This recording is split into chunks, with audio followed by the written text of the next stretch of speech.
बिस्मिल्लाहिर्रहमानिर्रहीम। अस्सलाम वालेकुम दोस्तों, आज है 29 मार्च 2025। इस्लामाबाद सब्ज़ी मंडी जी प्याज के सेक्शन में हूँ। इस तरह के आप देख रहे हैं जी, प्याज एक ऐसी जो है ना सब्ज़ी है, लाजमी इसकी ख़रीदारी होती है इससे पहले, यानी लोग स्टॉक लगाते हैं क्या कोई ख़राब नहीं होता। तो इस दुकानदार हज़रात को, फिर मंडी बंद होती है 4-5 दिन, 3-4 दिन वैसे होती है मतलब कारोबार, लेकिन दूर दराज लोगों से गाड़ियाँ नहीं आती ना, तो थोड़ा मुश्किलात होती है, इसलिए लोग जो है ना पहले से ही अपने पास स्टॉक रख लेते हैं। तो जी आज के रेट बता देते हैं आपको। जो पुलकारा प्याज आप सामने देख रहे हो जी, ये 50 किलो वाला वज़न, ये आज बिका है जी 1800 2000 रुपये का जी। और बड़ी बोरी जो पुलकारे की हैं जी, जिसका वज़न होता है तकरीबन 105-110 किलो, उसका रेट चला है जी 4500 रुपये से लेकर तकरीबन 5000-5200 रुपये तक।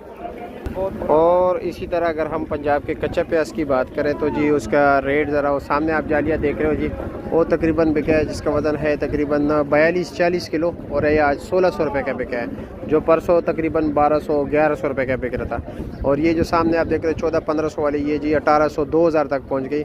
और इसी तरह इनका जो परसों रेट था 3400-3500 और तकरीबन 4000, 41-42, या जी 4000 से लेकर तकरीबन रेट चल रहा है जी 5000 तक।